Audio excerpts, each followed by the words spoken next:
समय की बात है।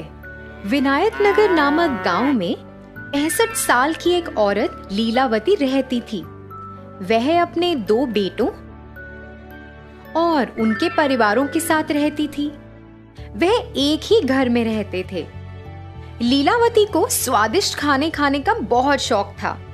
उसे अच्छे कपड़े पहनने का, आईने में अपने आप को देखने का बहुत शौक था। जब उसके बेटे काम पर निकल जाते, उसकी बहुएं अपने काम में व्यस्त हो जाती, मगर लीलावती को इस बात की कोई परवाह नहीं थी। बड़ी बहू, ओ बड़ी बहू, इधर आओ जरा। जी माँ, बोलिए। अरे, क्या तुम मुझे वो गिलास दे सकती हो जिसमें पानी रखा हुआ है? लीलावती बहुत आलसी थी। अपने बाजू में पड़ा हुआ गिलास भी वह उठा नहीं सकती थी। वह हर बार ऐसे ही करके किसी ना किसी को बुलाती और उन्हें परेशान करती। उसकी बहुएं उसका कहना तो मान लेती थी, मगर वह भी बहुत परेशान रहती थी, क्योंकि उसे खाने का बहुत शौक था। जब अच्छा पकवान पकता था तो वह खुद रसोई घर में जाकर देखना चाहती थी कि क्या पक रहा है। अरे बहू, सुनो, तुम क्या पका रही हो? खुशबू तो बहुत अच्छी आ रही है। फिर जब लीलावती की बहुओं ने खाना बना लिया तो वह इंतजार करती थी कि वह रसोई से बाहर कब आएंगी। वह रसोई में जाकर सभी पकवान देखती थी, एक एक करके उन्हें सूंघती थी और फिर कटोरी में सामान भरकर चुपचाप अपने कमरे में चली जाती थी।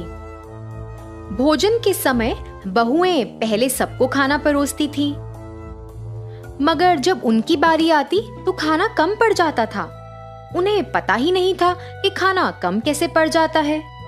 कभी कभी तो उनके पति उन्हें गुस्सा भी करते थे कि क्यों उन्होंने सही मात्रा में खाना नहीं बनाया है। ऐसा देख के लीलावती मन ही मन खूब हंसती, मगर वह अपने बेटों को कुछ नहीं कहती थी कि वह अपनी पत्नियों से ऐसे क्यों बात कर रहे हैं।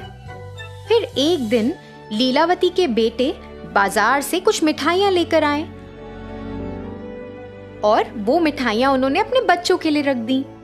लीलावती से तो रुका ही नहीं गया। वह अपने पोते पोतियों के पास आई और मिठाई का डब्बा उनसे ले लिया। सुनो बच्चों, ये मिठाइयाँ मैं तुम लोगों में बराबरी में बांटूंगी। चलो अपनी आंखें बंद करो और अपना हाथ आगे करो बच्चों। ऐसा सुनकर बच्चों ने वैसा ही किया जैसे उनकी दादी माँ ने कहा। फिर लीलावती ने उस डब्बे में से कुछ मिठाइयाँ चुपचाप अपने पास रख लीं और बाकी की मिठाइयाँ बच्चों को दे दी और फिर चुपचाप अपने कमरे में चली गई। ये ही नहीं, वह तो अपनी बहुओं की साड़ियां भी चुराती थी। जब उसकी बहुएं साड़ियों को तार पे सूखने के लिए टांगती, वह चुपचाप साड़ियां ले जाती। उसकी बहुएं परेशान हो जाती कि ऐसा किसने किया है। उन्हें लगता कि साड़ियां कहीं गुम हो गई हैं। माँ जी, आपने मेरी लाल साड़ी देखी क्या? मैं कई समय से ढूंढ रही हूँ, मगर मुझे मिल ही नहीं रही। मैंने उसे सूखने के लिए तार पे डाला था। क्या आपने देखी है? नहीं बहू, मैंने नहीं देखी।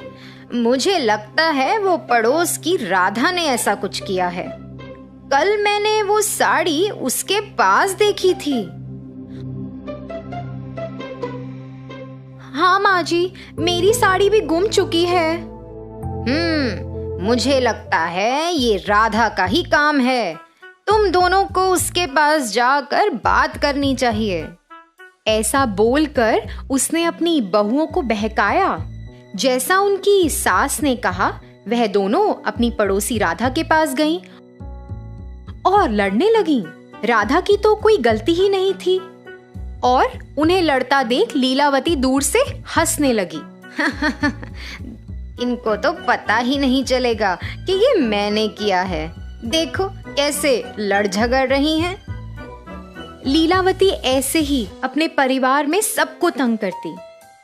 फिर एक दिन जब वह खाना खा रही थी, लीलावती को बहुत खुशी हुई ये जानकर कि अगले हफ्ते दशहरा आ रहा है।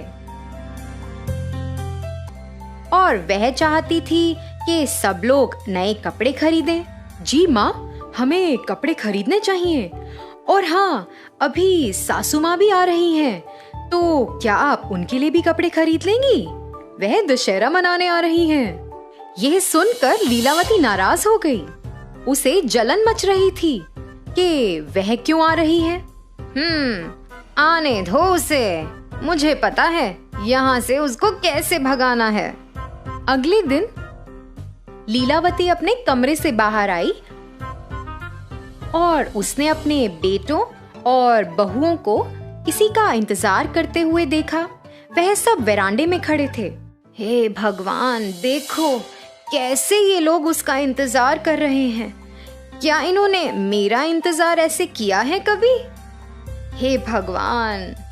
फिर लीलावती के बड़े बेटे की सास वहां पधारी और जैसे ही वह अपनी गाड़ी से उतरी, बच्चे भागे दौड़े उनके पास गए। पुष्पा बच्चों के लिए और बाकी सब के लिए कई उपहार लाई थी। वह बच्चों के लिए खिलौने और बेटियों के लिए साड़ियां लाई थी। पुष्पा ने लीलावती को भी एक सुंदर सा बस्ता भी दिया। लीलावती ने वह बस्ता तो कबूल किया और चुपचाप अपने कमरे में चली गई और फिर बाहर आई। बाहर आकर उसे स्वादिष्ट खाने की सुगंध आई, तो वह सोचने लगी कि बहुत कुछ बना है, मगर उसे जलन भी मच रही थी। ये देखो, इन बहुओं ने मेरे लिए कभी इतने सारे स्वादिष्ट पकवान बनाए हैं। अभी मैं इनको मजा चखाती हूँ। फिर ऐसा सोचते हुए वह इंतजार करने लगी कि कब उसकी बहुएं रसोई से बाहर आएं। जैसे ही वे दोनों रसोई से बाहर आईं,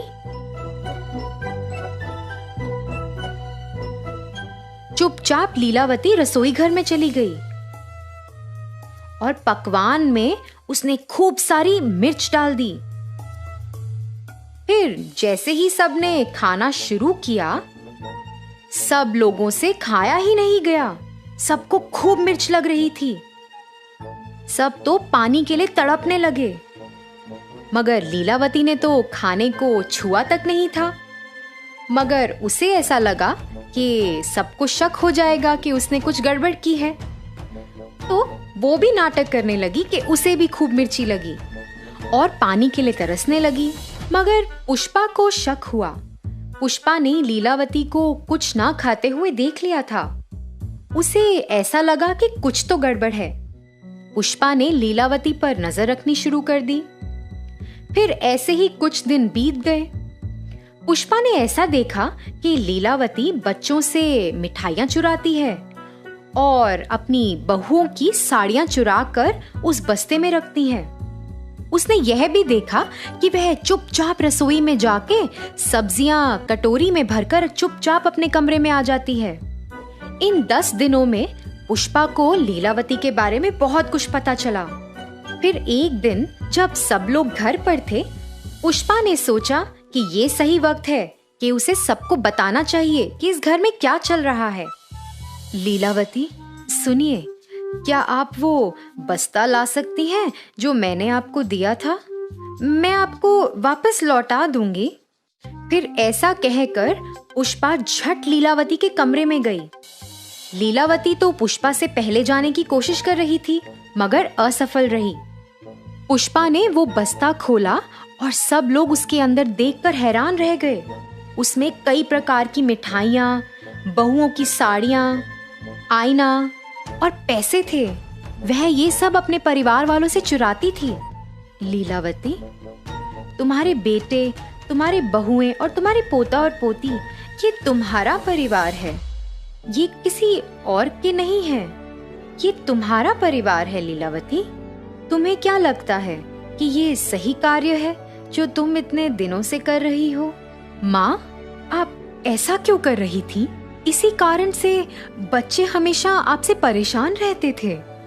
माँ, आपको नहीं लगता कि जब हम काम से घर आते हैं तो हम थके हुए होते हैं, और आपको ऐसा करने की क्या जरूरत थी? माँ, आप सबके साथ खुशी खुशी रह सकती हैं। आपने सबको कितना परेशान किया है माँ। माँ जी, आपने ही हमें राधा के बारे में बताया था। वो मेरी कितनी अच्छी दोस्त थी। आपके झूठ की वजह से अब मेरी दोस्ती भी उससे टूट गई है। माँ जी, हमने आपका बहुत ख्याल रखा। आप ऐसा कैसे कर सकती हैं हमारे साथ?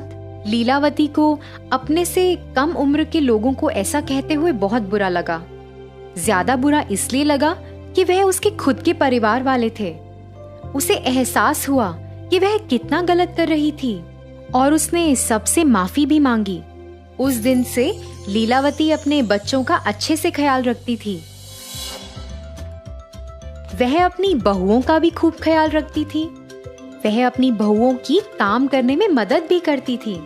ऐसा सब देखकर पुष्पा भी बहुत खुश हुई कि उसके रहते रहते लीलावती का हृदय परिवर्तन हुआ। तो बच्चों, इस कहानी से हमें ये सीख मिलती है कि हमें अपने पास मौजूद जिंदगी से संतुष्ट रहना चाहिए। उम्र के साथ हमें अपना व्यवहार भी बदलना चाहिए, नहीं तो इससे हमारे अपनों को चोट पहुंच सकती है।